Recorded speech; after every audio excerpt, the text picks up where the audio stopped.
இது மகிமை நேரம். நீதிபரராய் இயேசு கிறிஸ்துவின் இனிதான நாமத்தினாலே உங்களுக்கு என் அன்பின் வாழ்த்துக்களை தெரிவித்துக் கொள்கிறேன்.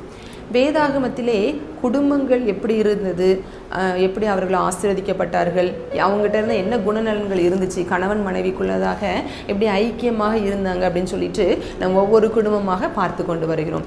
அந்த வரிசையிலே இன்றைய தினத்திலும் சகரியா, எலிசபெத்து இவர்களை குறித்து தான் நம்ம தியானிக்க போகிறோம். மரியாள்கிட்ட கூட தேவதூதர் வந்து சொல்வார்ல, உன்னுடைய உறவின் முறையில் எலிசபெத்து கன்சீவாக இருக்காங்க அப்படின்னு சொல்லிட்டு சொல்லுவாங்கள்ல. அப்போ மரியாள் வந்து எலிசபெத்தை கூட போய் வாழ்த்துறதுக்கு போவாங்க.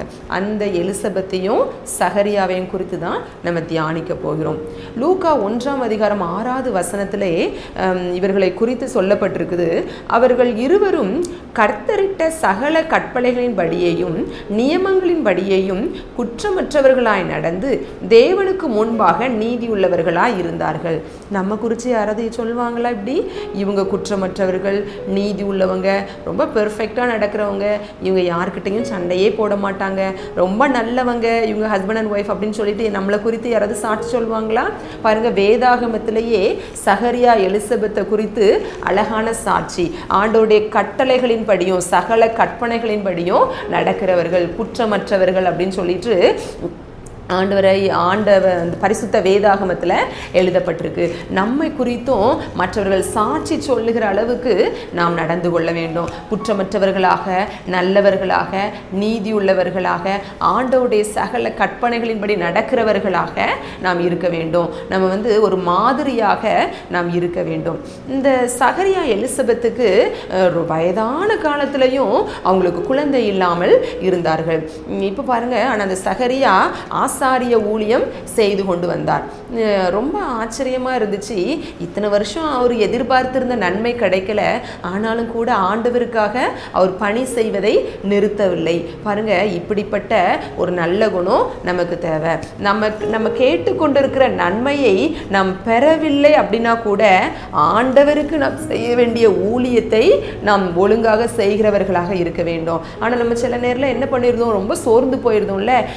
நான் எத்தனை நாளாக ப்ரேயர் பண்ணிகிட்டே இருக்கிறேன், எனக்கு இது நடக்கவே இல்லை, நான் எதுக்கு சர்ச்சுக்கு போகணும், நான் எதுக்கு தஸ்ம பாகம் செலுத்தணும், நான் எதுக்கு இந்த ஊழியங்களெல்லாம் தாங்கணும் அப்படின்னு சொல்லிட்டு சில வேளைகளில் ரொம்ப விரக்தியாக நம்ம பேசியிருந்தோம். ஜெபம் கூட பண்ணுறதை ஸ்கிப் பண்ணியிருந்தோம். இல்லை பிரியமானவர்களே, இந்த சகரியாவை பாருங்க, எவ்வளோ வயசான பிறவும் அவர் டெய்லி ப்ரேயர் பண்ணிட்டு தான் இருக்காரு. எங்களுக்கு ஒரு குழந்தை தாங்க அப்படின்னு சொல்லிட்டு ப்ரேயர் பண்ணிட்டு தான் இருக்கிறாரு, வேண்டுதலை வைத்து கொண்டு தான் இருக்கிறாரு.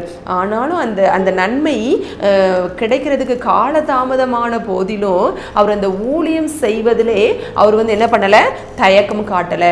உற்சாகத்தோடு அந்த ஆசாரிய ஊழியத்தை அவர் செய்து கொண்டு வந்தார். நம்மளுக்கு ஏதோ ஒன்று நன்மை நம்ம நினச்சது கிடைக்கல அப்படின்னா உடனே நம்ம சோர்ந்து விடுகிறோம். சில வேளைகளில் சிலர் பின்மாற்றம் கூட அடைந்து விடுகிறார்கள். இல்லை பிரியமானவர்களே, ஆண்டவருக்காக நாம் உற்சாகமாக எழும்பி பிரகாசிக்க வேண்டும். இது லூக்கா 1:18 இருக்குது. அப்பொழுது சகரியா தேவதூதரை நோக்கி, இதை நான் எதினால் அறிவேன்? நான் கிழவனாய் இருக்கிறேன், என் மனைவியும் வயது சென்றவளாய் இருக்கிறாளே என்றாள். பாருங்க, இப்போ ரொம்ப நாளாக வேண்டிகிட்டே வந்தது. தேவதூதர் சொல்கிறாரு, இப்போ எலிசபெத்து கர்ப்பவதியாகி ஒரு குழந்தையை பெறுவாள், நீங்கள் யோவான்னு பெயர் வைக்கணும் அப்படின்னு சொன்ன உடனே இந்த சகரியாவுக்கு அக்செப்ட் பண்ணவே முடியலை.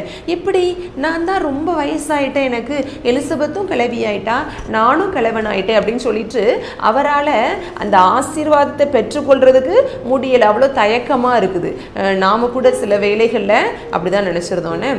இந்த கொரோனா பீரியடில் வீடு கட்டணும்னு ரொம்ப ஆசை. ஆனால் வேலை இல்லை, கையில் மணி இல்லை, லாக்டவுன் ஃபுல்லாக எல்லாமே ஷட் டவுன் ஆன ஒரு சிச்சுவேஷன். அப்போ நாங்கள் எனக்கு ஒரு நல்ல வீட்டை தாங்க ஏசப்பான்னு சொல்லி ப்ரேயர் பண்ணிகிட்டே வர்றோம். அப்போ திடீர்னு ஒரு வாக்குத்தத்த வசனம், உனக்கு உயர்ந்த அடைக்கலத்தை தருவேன் அப்படின்னு சொல்லிட்டு ஒரு வசனம். அந்த வசனத்தை கிடைச்சோடனே, ஏசப்பா நம்மளுக்கு எப்படி வீடு கட்ட பணம்லாம் எப்படி தரப்போகிறாங்க அப்படின்னு சொல்லிட்டு டக்குன்னு வந்தது என்னதுதான் அந்த அவிசுவாசம் தான் வந்துச்சு. இருந்தாலும் அந்த வசனத்தை வைத்து வைத்து ப்ரேயர் பண்ணி அந்த லாக்டவுன்லேயே அழகான வீட்டில் குடியேறவும் ஆண்டவர் கிருபை செய்தார். பிரியமானவர்களே, நம்ம ப்ரேயர் பண்ண தான் செய்கிறோம், அது ஏதோ ஒரு வார்த்தையாகவே நம்ம ப்ரேயர் பண்ணிகிட்டே வரும். இந்த சகரியாவும் டெய்லி ப்ரேயர் பண்ணிட்டு தான் இருக்கிறாரு, எனக்கு ஒரு குழந்தையை தாங்கன்னு சொல்லிட்டு. சரி, நீ இவ்வளோ நாள் கேட்டிருக்கல, உனக்கு ஒரு குழந்தையை தாரேன்னு சொல்லும் போது அவரால் அக்செப்ட் பண்ணிக்க முடியல. இப்படியெல்லாம் இருக்குதே, நான் கலவனாயிட்டேனே, எப்படி எனக்கு இனி எப்படி குழந்தை பிறக்கும் அப்படின்னு சொல்லிட்டு அவர் அவிசுவாசமான வார்த்தைகளை பேசுகிறாங்க. என்ன நம்ம என்ன பண்ணணும்? ஆண்டவர் தரும் பொழுது அந்த நம்ம வேண்டி கேட்ட ஆசீர்வாதத்தை ஆண்டவர் தரும் பொழுது தயக்கம் இல்லாமல் விசுவாசத்தோடு நாம் பெற்றுக்கொள்ளுகிறவர்களாக நாம் இருக்க வேண்டும். அவிசுவாசம் வரதான் செய்யும், வந்தாலும் அதை ஆண்டோட இயேசு கிறிஸ்துவின் நாமத்தினாலே அதை எதிர்கொள்ளுகிறவர்களாக மேற்கொள்ளுகிறவர்களாக நாம் இருக்க வேண்டும். ஆண்டவர் எத்தனையோ அற்புதங்களை செஞ்சிருக்கிறார். என்ன ஆபிரகாம் சாராளுக்கெல்லாம் பாருங்க, எவ்வளோ வயதான காலத்தில் அழகான ஈசாக்க கொடுத்தாங்க. இதெல்லாம் அந்த சகரியாவுக்கு தெரியதான் செஞ்சுருக்கோம். இருந்தாலும் அந்த நேரத்தில் டக்குன்னு அவிசுவாசம் எட்டி பார்த்துட்டு, நம்மளுக்கும் ஆண்டவர் எவ்வளோ அற்புதம் செஞ்சுருப்பார், அதெல்லாம் நம்மளுக்கு தெரியதான் செய்யும். நம்ம வழியே இல்லை, நாளைக்கு ஒரு 10 லட்சம் ரூபாய் கடனை அடைக்கணும், ஆனால் வழியே இல்லையே அப்படின்னு சொல்லிட்டு, ஆனால் ஏசப்பா சொல்லுவாங்க, பயப்படாதே, நான் உனக்கு துணை நிற்கிறேன் அப்படின்னு சொல்லியிருப்பாங்க. யுத்தம் என்னுடையது, நீங்கள் சும்மா இருப்பீர்கள் அப்படிலாம் ஆண்டவர் நிறைய அழகான வாக்குத்தத்த வசனத்தை தந்திருப்பாங்க. நம்மளுக்கு நாளைக்கு ரூபா கொடுக்கணும், கடன் அடைக்கணும், என்கிட்ட காசே இல்லைன்னு சொல்லிட்டு டக்குன்னு என்னதான் வரும்? அவிசுவாசம் தான் வரும். ஆனால் அந்த இஸ்ரவேல் ஜனங்களும் இந்த எகிப்தியருக்கு பயந்து ஓடிட்டு இருந்த டைம்ல ஏத்தாப்புல என்ன இருந்துச்சு? செங்கடல், பாதையே இல்லையே அப்படின்னு சொல்லிட்டு அவங்களுக்குள்ள ஒரு அவிசுவாசம் தான் வந்துச்சு. ஆனால் அந்த செங்கடலையும் பிளந்து பாதையை உண்டு பண்ண வல்லவர் நம்ம ஆண்டவராயே இயேசு கிறிஸ்து. அப்போ அவரால் எதுவுமே செய்ய முடியும்.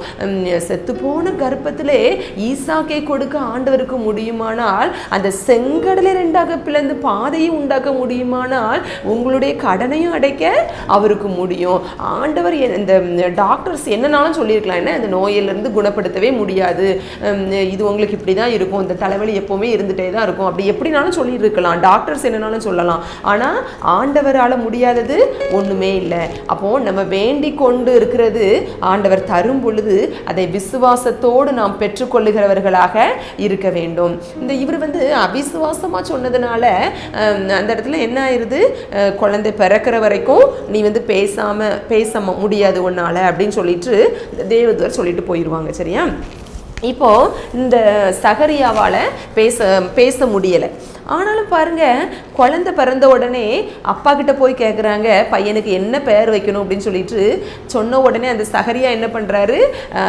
தேவதூர் சொன்னபடி யோவான்னு சொல்லிட்டு எழுதுறாரு. இந்த எலிசபெத்திட்ட போயும் கேட்குறாங்க, உன் பையனுக்கு என்ன பெயர் வைக்கணும் அப்படின்னு சொல்லிட்டு கேட்ட உடனே யோவான் வைக்கணும்னு சொல்லிட்டு சொல்கிறாங்க. பார்த்தீங்களா, கணவன் மனைவிக்குள்ளே இருந்த ஒரு மனத்தை பாருங்களேன். இவருக்கு வாய் பேச முடியாது, இருந்தாலும் அங்கே நடந்த எல்லாவற்றையும் தன் மனைவியிடம் கன்வே பண்ணியிருக்கிறாரு. என்ன அன்னைக்கு என்ன நடந்துச்சு, என்ன இன்சிடென்ட் நடந்துச்சு, தேவதர் என்ன சொன்னார், எப்படியோ அவ செய்கை மூலமாகவோ எப்படியோ எல்லாமே பேசி புரிய வச்சிருக்கிறாருன்னு தான் சொல்ல முடியும். ஏன்னா யோவான்னு கரெக்டாக யார் சொல்கிறாங்க?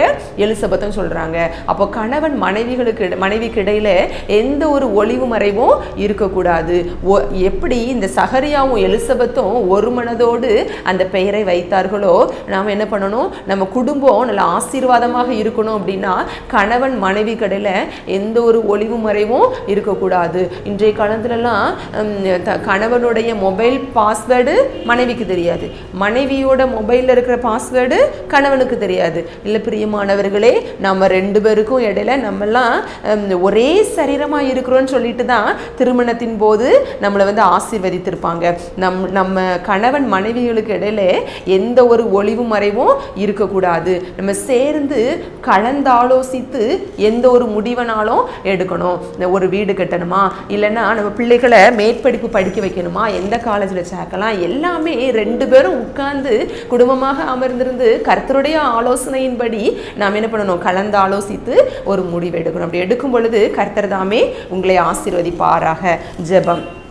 அன்புள்ள ஏசப்பா, இந்த அருமையான வேலைக்காக உமக்கு கோடான கோடி நன்றி தகப்பனே. ஏசப்பா, நாங்கள் வேண்டிக் கொள்வது எங்களுக்கு கிடைக்கும் பொழுது நாங்கள் எந்த ஒரு தயக்கமும் கொள்ளாமல் விசுவாசத்தோடு அதை பெற்றுக்கொள்வதற்கு எங்களுக்கு உதவி செய்யுங்க தகப்பனே. அப்பா, நாங்கள் குடும்பத்திலே கணவன் மனைவியாக நாங்கள் இணைந்து எல்லாவற்றையும் ஆலோசித்து நாங்கள் செயல்பட எங்களுக்கு உதவி செய்யுங்க. அப்படி செய்கின்றபடியால் உமக்கு கோடான கோடி நன்றி தகப்பனே. நாங்கள் குடும்பம் சாட்சியுள்ள குடும்பமாக ஜீவிக்க எங்களுக்கு உதவி செய்யுங்க. ஆமேன். இயேசு மூலம் ஜெபிக்கிறோம் ஜீவனும் பரிசுத்தமுள்ள நல்ல பிதாவே. ஆமென்.